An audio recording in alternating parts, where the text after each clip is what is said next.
Ironi di bulan suci. Assalamualaikum warahmatullahi wabarakatuh. Waalaikumsalam. Nah, ngono kan HP halus-halus tuh. Nah, udah mau selesai Ramadan nih orang ndang tobat-tobat. Astagfirullahaladzim. Iya, selamat datang lagi di Super Booster Ramadan teman-teman semuanya. Tidak terasa sudah lewat 27 hari ya, kita di bulan Ramadan ini. Apakah masih semangat? Apakah sudah mulai memburu nastar-nastar? Harusnya tanya dong, apa kabarnya hari ini? Apa kabarnya hari ini? Luar biasa. Allahu Akbar, gitu. Wow, saya Biasanya kan itu sanlat biasanya. Sanlat itu bersih bersinar, sanlat gitu. Ya. Boleh. Ini memang ajang endorse yang sangat banyak di video ini ya. Nah, mendekati bulan Idul Fitri ini, ironi yang mau kita bahas Mendekati bulan Idul Fitri. bulan Idul Fitri, maafkan saya. Mendekati bulan Syawal yang ribet lah. Mendekati Idul Fitri intinya gitu. Jadi Nah, kita memang Dika ini punya crush namanya Fitri. Iya, nama lengkapnya Fitrio. Stop. Banget loh. Nah, jadi ironi yang mau kita bahas hari ini, Mas, tentang Idul Fitri ini apa? Mungkin Apa? Nggak tahu malah nanya. Aneh. Bukannya dia yang bawa tema, malah dia yang nanya. ya ini kasus sebagian orang ya. Mungkin ada di antara kita, yang jelas bukan kita berdua. Kita, duhai cinta. Ada orang yang sholatnya itu mungkin cuma setahun sekali gitu ya. Cuma pas Idul Fitri doang gitu. Atau mungkin cuma pas Jumatan doang gitu.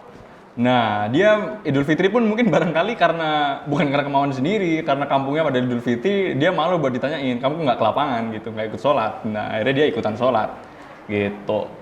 Nah, itu apa? Yang harus kita bahas mungkin ironinya, parahnya lagi udah sholat cuma setahun sekali, sholat idnya masbuk lagi. Nah, Salat idnya masbuk. Kacau banget ya. Salat id masbuk. Itu gimana coba? nyusul takbirnya gimana itu? Ya nggak apa-apa, nanti disusulkan. Tapi saya nggak tahu ya sholat id masbuk ini hukumnya gimana ya. Apakah memang mendingan nggak usah sekalian atau memang ikutin aja? Cuma kebangetan sholat id masbuk itu ya. Kecuali sholat idnya dilakukan pas subuh-subuh. Mungkin, Nah, kalau mungkin dia habis panggilan alam jadi nggak keburu. kan alam mah nyanyi Mbah Dukun. Berarti yang manggil alam. Ada Mbah Dukun gitu. Nah kan? Jadi, iya lagian sih ngomongin alam. Nah, soal ini sebetulnya kita harusnya bahasnya dari sisi positifnya dulu. Iya, Artinya ternyata sholat id ini betul-betul atau hari Idul Fitri ini betul-betul menjadi hari rayanya umat Islam. Jadi semua orang itu merasakan euforianya. asik. Kalau kata Bang Haji Rama, euforia gitu. Nah, orang semuanya merasakan euforia, kesenangan, kebahagiaan, semaraknya Idul Fitri ini, Masya Allah ya. Malamnya pada takbiran, mungkin yang tadinya belum pernah, jarang ke masjid tadi, terus jadi rame. Jadi kita ambil dari posisi positif dulu. Makanya semoga momen ini justru menjadi momen penyadaran bagi orang-orang yang tadi jarang ke masjid atau jarang sholat. Itu pertama. Nah, yang kedua, tadi sisi negatifnya, ini orangnya sepertinya itu gimana? Maunya diapain? Maunya diapain sih? Saya juga nggak tahu ya, ini treatmentnya seperti apa ya. Cuma yang jelas memang untuk melakukan penyadaran di waktu Idul Fitri ini emang agak sulit ya, karena kita tuh terjebak pada tradisi-tradisi yang turun-temurun dan kita tidak mendobraknya. Jadi kalau kata Raisa tuh terjebak nostalgia. Cheers, asik. Nggak usah nyanyiin lah ya, nggak enak sama Raisa. Itu kita terjebak pada tradisi yang sama sepanjang kehidupan kita, sungkeman, mudik, tapi tidak terisi dengan hal-hal yang menguatkan spiritual kita. Nah ini kan jadi harusnya mungkin ya kita generasi muda ini yang bisa mengusulkan kepada kepada orang-orang tua kita untuk bisa mengubah sedikit demi sedikit. Misalnya ketika halal bihalal, setelah itu ada sesi misalnya tausiah, atau ada sesi perekatan ukhuwah dengan apa, misalnya dengan games gitu, itu kan bisa. Dengan games. Iya. Nah, kembali lagi ke soal bukan game online, tolong. Orang tua ajak ambar PUBG dong. Tolong, masa orang tua kita ajak main COD? Bah, kalau mabar yuk. Gas. Simba. PUBG nggak mbah? Gas. PUBG nggak mbah? Gas. Ini ya, balik ke soal Id ya. Jadi, ya buat teman-teman semua yang masih memandang tadi ya, sholat Id itu seperti tradisi, ubah pandangannya karena ini adalah sholat hari raya, di mana pahalanya pun sangat besar gitu dalam kita melaksanakan sholat ini. Ya, bahkan kalau misalkan ada orang yang haid, ya perempuan yang haid gitu ya, itu juga boleh untuk mendatangi kalau misalnya sholat di lapangan ya. Kalau di masjid jangan. Tapi kalau sholat di lapangan itu boleh mendatangi tapi tidak perlu ikut sholat. Ya, mendatangi sholat Id itu karena ini hari raya. Jadi kita benar-benar gitu ya, bersuka cita di hari raya itu. Benar-benar hari kemenangan yang jangan sampai ada orang yang minta-minta di hari raya. Oh iya, itu ironis juga. Minta-minta yang beneran ya. Ada yang terselubung minta-minta, kadang-kadang orang tuanya nyuruh anaknya, udah keliling sana, keliling. Keliling, salaman sama tetangga. Oh iya kan ini salaman sambil dikasih duit. Dikasih duit biasanya gitu. Saya mah ngapain ngasih duit? Transfer langsung ke rekening. Iyalah, apa zaman sekarang ngasih duit malah menyalurkan corona kita ya. Bagi kode QR langsung transfer kan. Nah, itu mungkin bisa jadi inovasi baru. Iya. Nah, ini soal Idul Fitri ini biasanya mungkin ya di beberapa tradisi daerah mungkin ada yang khutbahnya 2 kali, ada yang khutbahnya 1 kali gitu.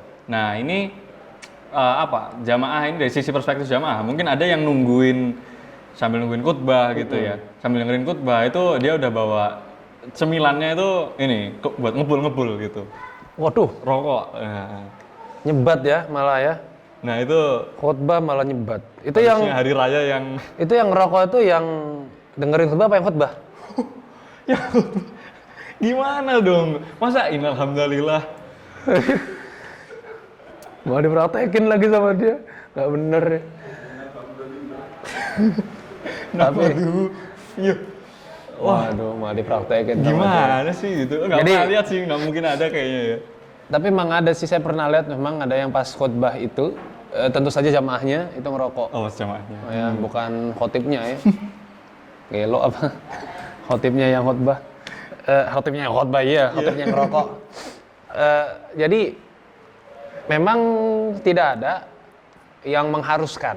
Ada sih hadisnya tentang Rasul itu berkhutbah sampai 2 kali ada, tapi tidak menjadi kewajiban harus 2 kali seperti Jumatan.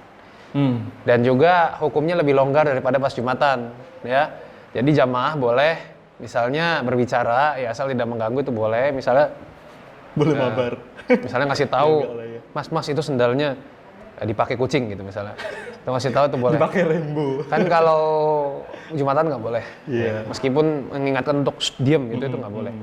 Ya kalau pas di sholat Id itu boleh. Nah, ada yang menarik juga bahwasannya ketika Rasul mendirikan sholat Id itu langsung setelah mendirikan sholat Id langsung menghadap ke jamaah para sahabat. Kemudian Rasul SAW bersabda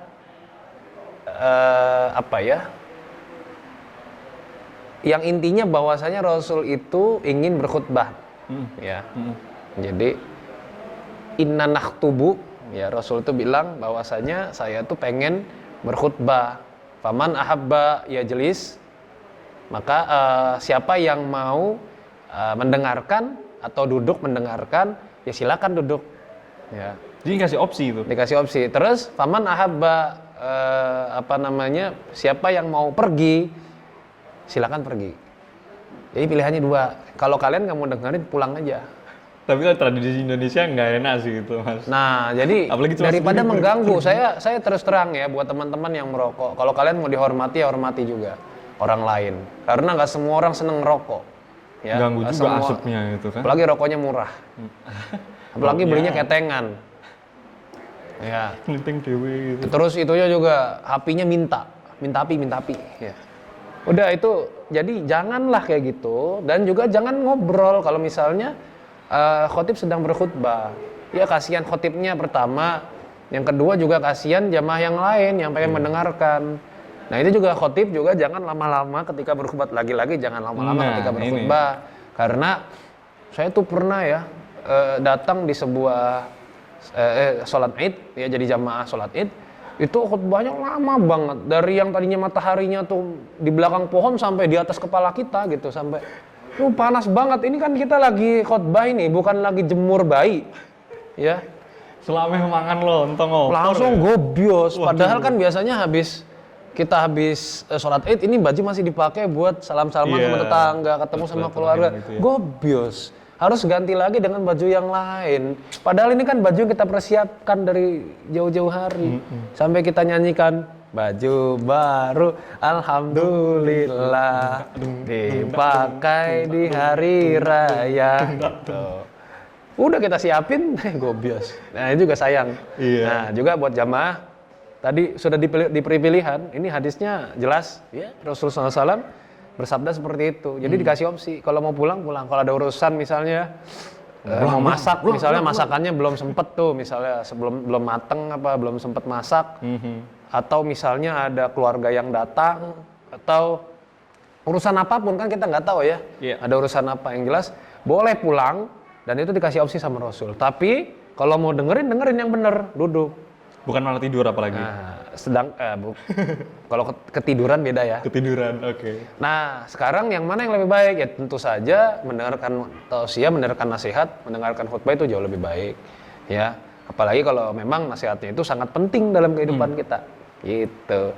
Jadi nggak usah merasa berat karena memang untuk khutbah Idul Fitri atau Idul Adha itu lebih longgar daripada rukun atau hukum dalam khutbah Jumat. Iya, gitu. Nah ini menyinggung sekarang kondisi kita lagi pandemi. Nah ini nggak tahu, kemungkinan ini nanti kita sholat Idul Fitrinya di lapangan lagi atau di rumah. Nah mungkin apa mas, terkait sunnah-sunnah sholat ketika hari Idul Fitri gitu, dan juga mungkin tata caranya kalau sholat Idul Fitri di rumah itu kayak gimana? Iya, yang jelas sholat Idul Fitri itu adalah sunnah muakkad. Sayang banget kalau kita nggak melaksanakan. Kalau kemarin tahun lalu di tempat saya masing-masing sholat itu per gang, ya.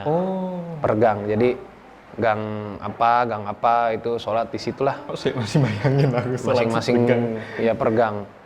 Ya daripada di rumah lebih awkward momen lagi kan kalau di rumah.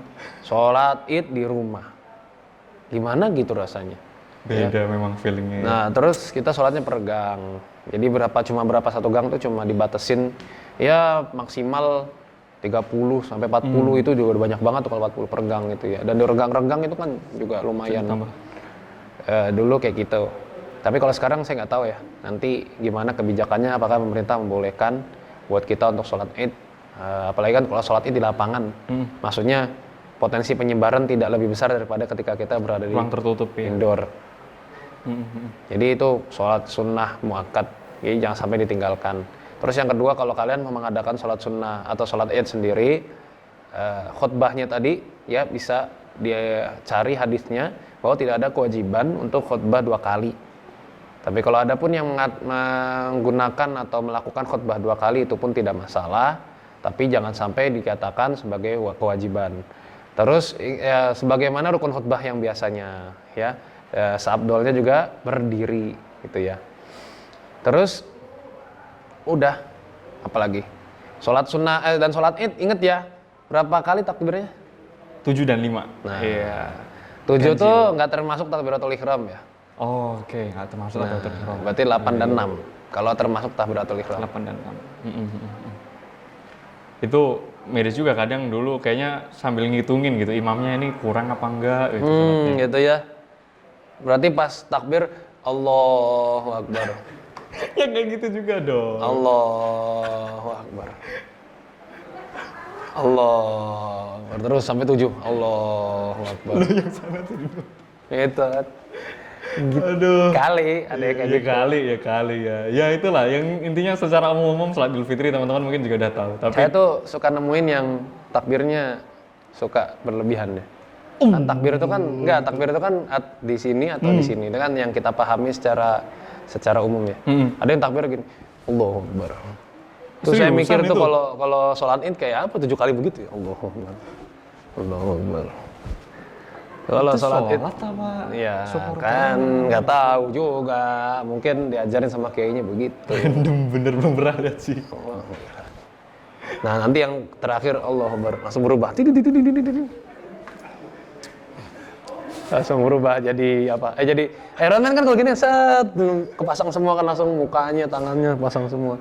Gak ngerti lagi. Iron Man. Manusia setrikaan. Ya oke, gitu dulu ya teman-teman buat episode kali ini. Nah, nanti kan 2 episode terakhir ya, ini udah tinggal sisa 3 episode atau 2 episode terakhir, pantengin terus lah, jangan sampai nggak nontonin channelnya Teras Dakwah. Jangan lupa subscribe. Ini viewer sedikit nih. Kenapa? Pasti ada yang ngembosin ya. Kenapa ini? Algoritma. Ada yang head speech kayaknya, head speech sama TD nih kayaknya nih.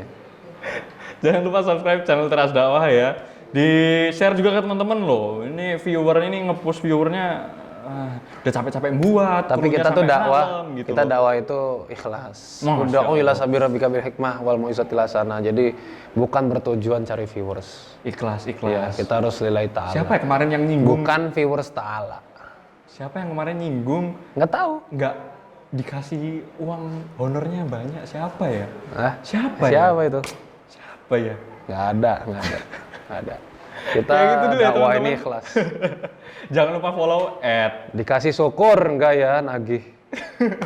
@zaki_zr dan @adika.pk. Terima kasih banyak. Assalamualaikum warahmatullahi wabarakatuh. Waalaikumsalam warahmatullahi wabarakatuh.